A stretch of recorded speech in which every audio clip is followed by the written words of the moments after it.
రాగినేడు శివాలయం అండి. స్వయంభూ వెలిసిన శివుడండి. ఎంత చక్కగా ఉన్నాడు చూడండి. పురాతనమైన వేప చెట్టు అండి. కొన్ని సంవత్సరాల క్రిందటి వేప చెట్టు చాలా పెద్దగా ఉందండి. మొదలు కూడా చూసారా ఎంత ఎట్లా ఉందో. ఇక్కడ జంట నాగులు, ప్రతి ఒక్కటి ఆంజనేయ స్వామి. పిల్లలు కాని వాళ్ళకు ముడుపులు కడతారటండి. పిల్లలు అయితే వచ్చి మళ్ళీ తొట్టెలు కట్టి వెళ్తారటండి. ఇక్కడ చాలా ప్రాముఖ్యత అండి. గజస్తంభం అండి, ఎంత పెద్దగా ఉందో చూడండి. మొత్తం ఆవులతో ఎలా ఉంది చూడండి. చుట్టూ ఆవులేనండి, అంటే ఎద్దులు. నంది వాహనం అంగనంలో అభయ ఆంజనేయ స్వామి దేవుడండి. జయలండి.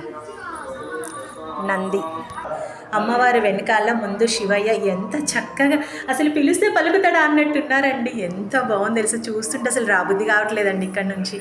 అసలు ఎంత బాగుందో తెలుసా. గండదీపం అండి, ఎప్పుడు వెలుగుతూనే ఉంటుందంట. చూడండి ఎంత చక్కగా ఉన్నారో. నవగ్రహాలండి ఇక్కడ గుడి ప్రాముఖ్యత ఏంటంటే చెప్పాలా అండి, పొలాలేనండి, చుట్టూ పొలాలే. చూడండి అసలు ఎంత బాగుంది తెలుసా. చుట్టూ పొలాల మధ్యలో శివాలయం అండి. Thank you.